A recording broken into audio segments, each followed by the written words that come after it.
Are you filing a marriage-based green card application? Well, you need to know these three things before you even start so that you can have a successful green card application process. Okay. The goal of applying for a green card is to get a green card, and it all starts from the beginning, right? If you do not start on a good footing, you may end up not getting your green card. So you really need to pay attention to these three things so that you can put yourself in a position to get your green card. The first thing is, of course, always evidence of your relationship. That's number one. Start putting that together, and you will have a successful application. So let's talk about how to put a successful documentation together about your relationship. Remember, USCIS really just wants to know, are you married? Do you live together? Are you building a life together? So giving them evidence that basically backs up every single one of those things is going to make your life a whole lot easier. Okay. So starting with, do you live together? Because that's where people have the most trouble. Because what documents do you present to show that you live together? Really simple in some situations and really hard in other situations. So, simple situation, you have a lease, you have a mortgage, both names are on the lease or mortgage, you're good. You have evidence that you live together. But beyond that, if you don't have a lease, if you don't have a mortgage together, then let's talk about what you can do in addition to, pictures and text messages and all of that to show that you live together. So one is, if you work and you have updated your emergency contact at your job. So when you update your emergency contact, of course, it has your address, it has the name of the person that's now your emergency contact, which in most cases should be your spouse, since they are in the US. And you need to also make sure that if you are going to update your emergency contact, make sure it has all the proper information that shows USCIS that you two are in a marital relationship and you are presenting yourself to the world as a married couple. Okay, so something else you can do is junk mail.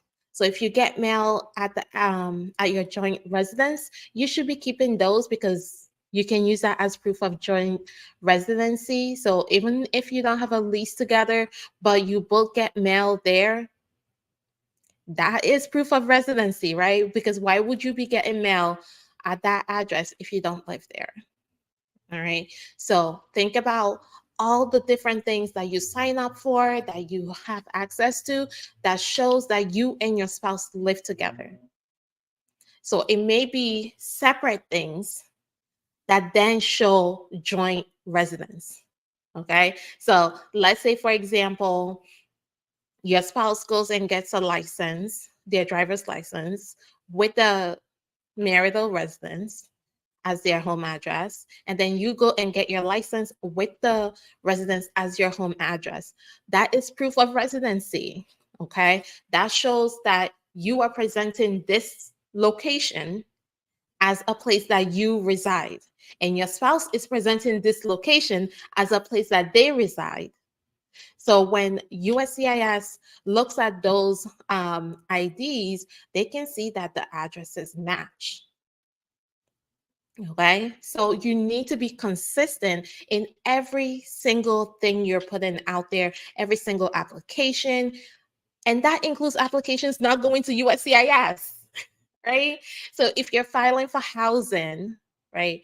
Because I've had this happen where the US citizen spouse will file for housing and they will get approved. But then I look at their application, they did not mention the fact that they are married.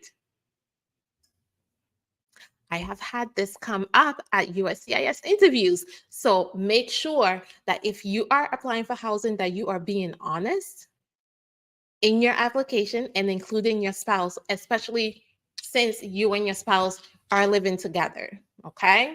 If you're not living together, you need to have a good reason for why you're not living together. But the first thing you need to do is make sure that you have those documentation showing that you and your spouse live together and that you are building a life together. Without that, your application process is going to be more difficult. Okay. The goal with every single green card application that goes through my office is to have the interview waived. And the only way to do that is to have my clients give me those documents. So remember, your goal is to have your interview waived.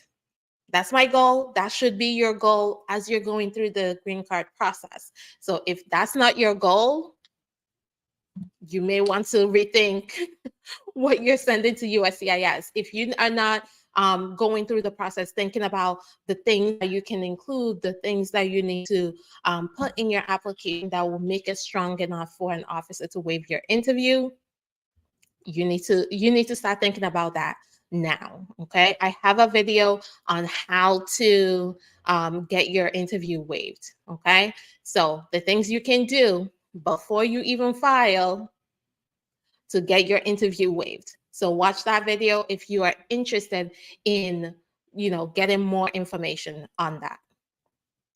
The next thing you need to do in order when you're preparing is one of the things that people do not think about.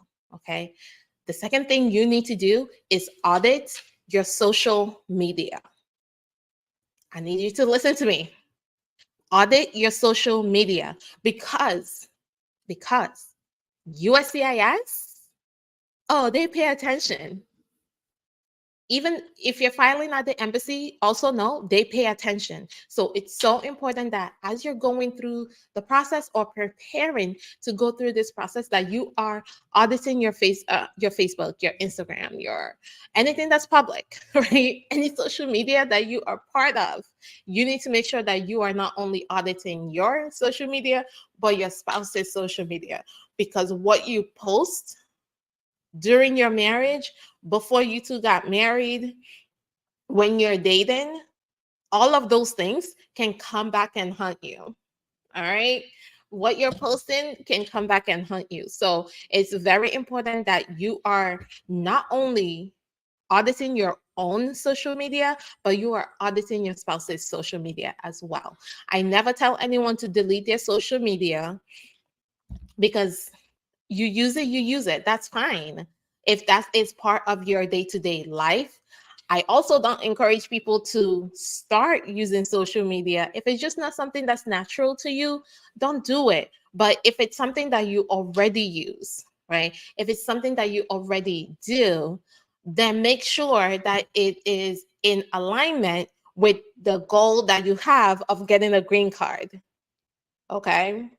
So if your goal is to get a green card, you should probably not be posting things saying that, you and your um you and your spouse are about to get a divorce when you just had a fight and you probably solved the fight in, like, after everyone cooled down, everything was fine again.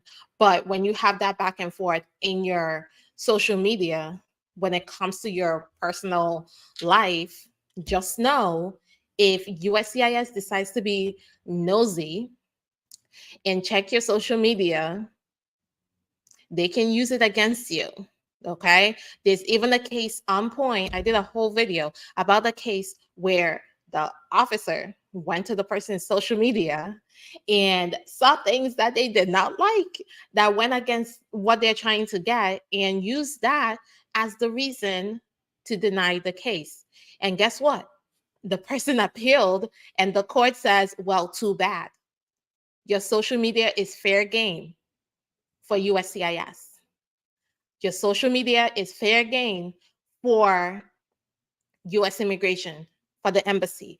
Anyone that you are applying to get an immigration benefit from can look at your social media. And if they find things on there that is contrary to what you're telling them, oh, they can use that against you. So really pay attention and audit your social media. I cannot stress this enough. Okay. Every single account that you have, even if you no longer use it, but it's attached to you, you need to make sure that you are auditing it. All right. Something I do tell people is if you do not want your information public, you can go ahead and make your page private. I think most people already do this, but if you are not making your page private, this may be the time to make your page private. And then also, as you're making your page private, just also pay attention to who you're adding as a friend once you file your case. So before you file, audit your account, right? Make sure there's nothing in there that you don't want USCIS having access to. You can also make your page private so that only the people that you are friends with that know you and that you know are able to see your page. And then finally, when you file your case, make sure that anyone that you are adding as a friend, make sure that anyone that you are adding as a friend is someone that you actually know in real life. Okay? Because I say this because depending on the type of case, depending on what USCIS is trying to figure out, they can and will try to get you to add them as a friend. Of course, a fake account, right? It's not going to say USCIS, right? It's going to be a fake account that tries to add you as a friend. And that fake account can be a USCIS officer and you just don't know it. And once you add them as a friend, they can see all your posts, everything on your social media. So make it private and then be very intentional and detail oriented when it comes to who you're actually adding as a friend. Okay. Because listen, they will use your social media against you and they will add you as a friend on social media just so they can see what you have on there. Again, most of the time people have their pages as private and it's not like they're trying to hide anything. It's just you want to control the information that you give to USCIS. That's really the goal. That's what all of this is about. You want to be in control of your green card process. You want to be in control of what goes into your immigration file, right? So you don't want information that you wouldn't want an officer to see, or you went out with friends or you went out with your husband and you have like pictures up or posts that you just want to remain private. That is fine, right? Just make sure that if you're going to have it public, that it's something that you would not mind ending up in your immigration file, because there's chances that it would. So really pay attention to that because USCIS does not play. Okay. I'll give you a quick example, quick story time. I've had people come to me where they went to an interview and they were filing for a specific type of case, right? It wasn't a marriage-based case. And they're like, oh, I'm not married, I'm single. The officer literally pulls out their social media and was like, oh, yeah, so we looked on your social media and we saw these pictures, and these look like wedding pictures. So how are you not married if we're seeing wedding pictures, right? Who are you married to? So it's really important that you understand that whatever you put on there can be used against you, especially if your account is public. I can't. I can't stress that enough, because people really think, USCIS just goes by what they see in your file, what you sent in. But if they want to do a quick background, a quick investigation, social media is a quick investigation, right? They can quickly go and search for you on Facebook, search for you, whatever you have, they can search. And especially especially for people that are outside of the US applying for a visa to the US, just know the visa application asks you to tell them all of your social media accounts.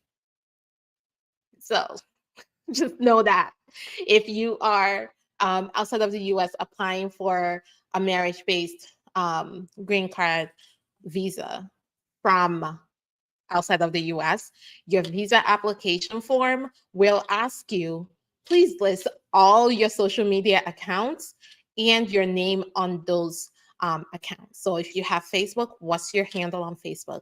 If you have Instagram, what's the name on Instagram? If you have TikTok, you have to disclose it. Twitter, every single one of the social medias out there that you have had for the past 5 years, right? Not the ones that you currently use now, but the ones you've had for the past 5 years, you need to list it. So it's so important, again, to audit your social media account because it can really come back and bite you. The third and final thing that you need to do before you start this whole green card application process is to get a lawyer, right? At the very minimum, get a consultation with a lawyer that can talk to you about your status, what you can do, what you can't do. At least you'll have some guidance on the process as it relates to you, right? So you may watch my videos where I talk about the things that you can do, but when I meet with people, I ask them specific questions about their life, right? This is general information that I'm giving here, but when you have that consultation with a lawyer, they can actually give you advice based on your specific situation, and that's what you need. Okay. You may think that you have a straightforward case, and sometimes you're right, you do. But you want to make sure that based on your particular situation, that you are giving yourself the best leg up over anyone else when it comes to getting that green card. So getting out at a minimum, okay, I say at a minimum, a consultation with a lawyer before you start the process. I typically recommend using a lawyer for the whole process, but at the very minimum, pay for a consultation, get that, information on what you can do, how the process is going to work for you, right? Because sometimes you think, oh, I have a typical situation, and I've had people come to me and think they have they're fine. They don't have much going on. But then I find out, oh, you two don't really have much documentation together that is typical for a marriage-based green card case. Okay, let's explore other options. So now we're not just saying, oh, these are the typical forms or the typical documents you use to show that you and your spouse live together. But based on your particular situation, your lawyer can basically come up with ideas and be creative. That's really the fun part of being an immigration lawyer, is being able to be creative on the type of evidence that we can send in based on our particular client's situation. Because, like I said, depending on your situation, you may not have these documentations, but you may have other things. So, for example, we've had cases where people just didn't have a lot of documents together. That's typical, right? The lease, all of those, the bank accounts, because the spouse doesn't have a social security number, they don't have a bank that's willing to open their account. But what they did have was their Snapchat. Yes.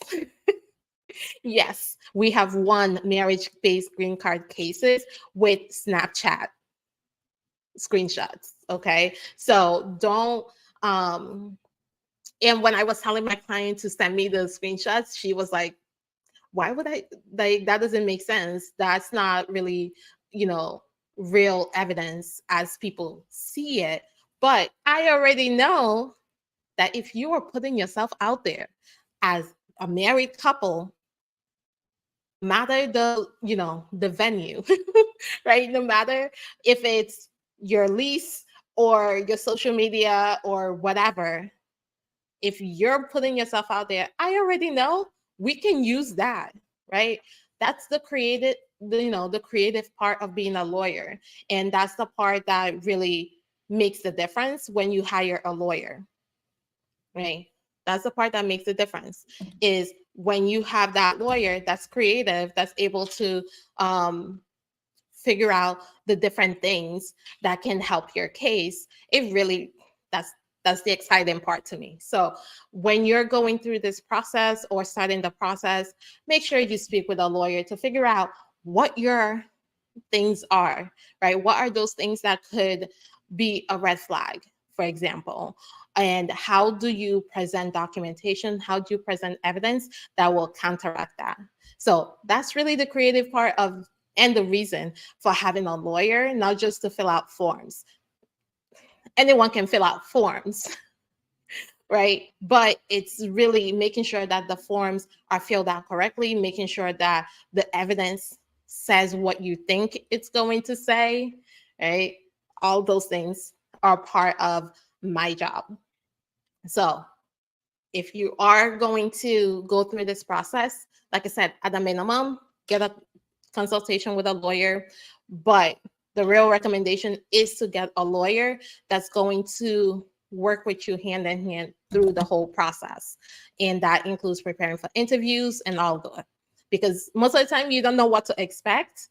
You've never been through the process before. Most people have only done the green card process once in their life. So you've never been through this process before. You don't know what to expect. Having a lawyer that's done it for multiple people is what's going to make a difference for you. So that is my that is my 3 things that you need to know and you need to do before you file your marriage green card application. So number 1, if you remember, don't mind me, y'all. It's been a long day. So number 1, of course, is having documentation that you and your spouse live together. Number 2 is auditing your social media, because USCIS, the embassy, can use your social media against you. So whatever you have on your social media, make sure that it's something you want the world to see, right? You want to end up in your immigration file. You can also make your social media private to stop USCIS from being nosy. And then finally, once you file your case, only accept, excuse me, y'all.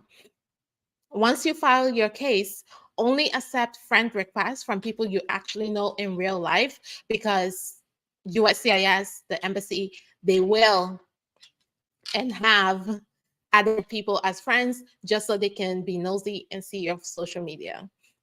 And then finally, work with a lawyer, because that's going to give you the best chance of an approval. Because me personally, I've been doing this for 8 years. I have helped a lot of couples get their green cards. So I know what USCIS is looking for. And sometimes the typical documents are not going to work for you in your case, because you don't have those documents. So we have to be creative. And that's the reason you hire a lawyer. It's so that you don't have to think about the forms. You don't have to think about the type of evidence. I tell my clients what to do, what to get me, and they get it to me. Okay. So that's really the important thing there. So those are the 3 things you need to do if you are going to be filing a marriage-based green card application. So that is all I have for you today. Thank you so much for joining me. If you would like to, I have more videos on how to get your marriage-based green card application interview waived. Okay. 3 things you can do to get your interview waived, because again, you want your interview waived. You can also watch the marriage interview if you do get an interview, I have a whole video on what to expect at your interview and the type of questions to be prepared for at your interview. All right, so go ahead and watch those. And as always, I am Lillian Chukura. I am a US-based immigration lawyer, and I help my clients get green cards and citizenships for themselves and their families using the US immigration law system. Thank you so much for joining me, and I will see you next time.